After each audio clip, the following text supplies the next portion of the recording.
Ma liberté s'arrête là où commence celle des autres. Et si cet autre était un oiseau ou une libellule, la maxime serait-elle toujours valable ? Axes routiers, ponts, barrages, les infrastructures liées à notre développement empêchent de nombreuses espèces de circuler. Que d'obstacles pour rejoindre un habitat, se nourrir ou se reproduire. La fragmentation du paysage contribue fortement au déclin de la biodiversité. Sommes-nous pour autant incapables de cohabiter avec les autres espèces ? Des solutions existent. Parmi elles, les trames vertes et bleues, un outil élaboré lors du Grenelle de l'environnement. L'idée, c'était d'avoir une politique de protection de la nature qui soit plus exclusive de la nature vis-à-vis de l'homme, c'est-à-dire d'un côté on protège dans des réserves et de l'autre l'homme fait ce qu'il veut partout. C'était d'avoir un partage de l'espace, aussi bien urbain, agricole, forestier, entre les activités économiques humaines et les besoins des différents êtres vivants. Ça s'est transcrit au niveau régional par la réalisation de schémas régionaux de cohérence écologique.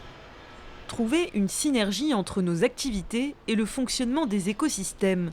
Certains territoires ont commencé à le faire. Grand Paris Seine-Ouest est la première communauté d'agglomération reconnue par l'État pour son projet de trame verte et bleue. Il lui a fallu 18 mois pour élaborer un plan d'action qui commence à être décliné sur le terrain. Nous avons à la fois respecté le principe de subsidiarité en intégrant les orientations au-dessus, donc à la fois les orientations nationales, les orientations régionales et départementales. Nous avons à partir de ces orientations réalisé un diagnostic du territoire et ensuite nous avons également respecté le principe de concertation en réalisant des ateliers qui étaient à la fois thématiques mais aussi territoriaux. Recouvert à 40% de forêts et d'espaces verts, ce territoire est certes très riche, mais il est aussi très urbanisé. Vous pouvez voir ici donc, la forêt de Meudon, et puis donc, la ville de Meudon et derrière ici les Moulineaux. Et l'idée donc, de cette trame verte et bleue est justement de pouvoir retrouver des espaces de circulation pour les espèces dans le milieu urbain, pour qu'elles puissent à la fois revenir dans les réservoirs de biodiversité, mais aussi trouver des espaces de vie dans la ville.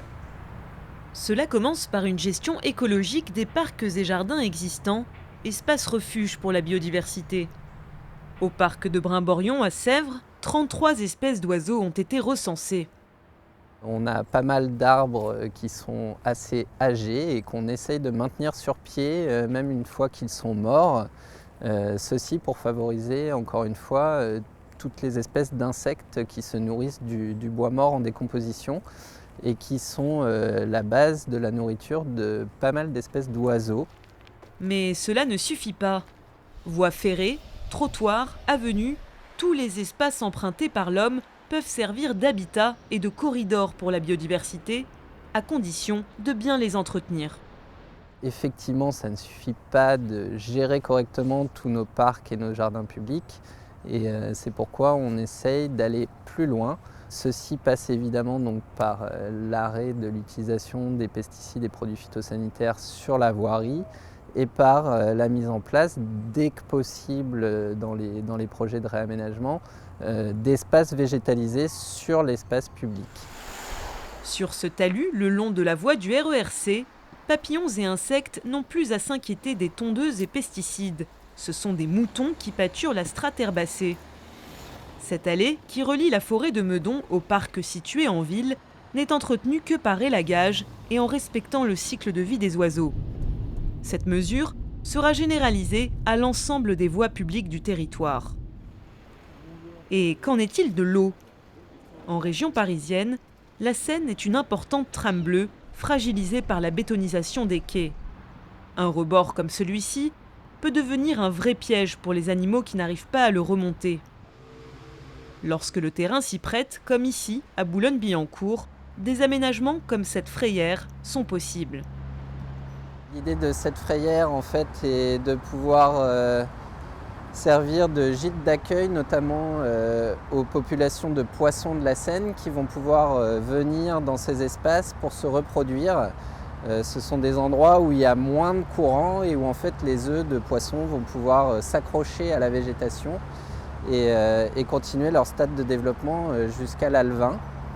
Et ce sont également des sites intéressants pour tout ce qui est oiseaux d'eau qui vont venir y trouver des végétaux sources de nourriture, mais aussi des espèces d'insectes.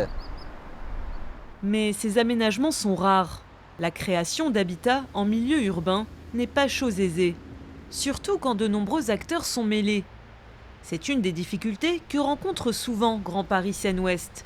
Les quais de Seine en sont le parfait exemple.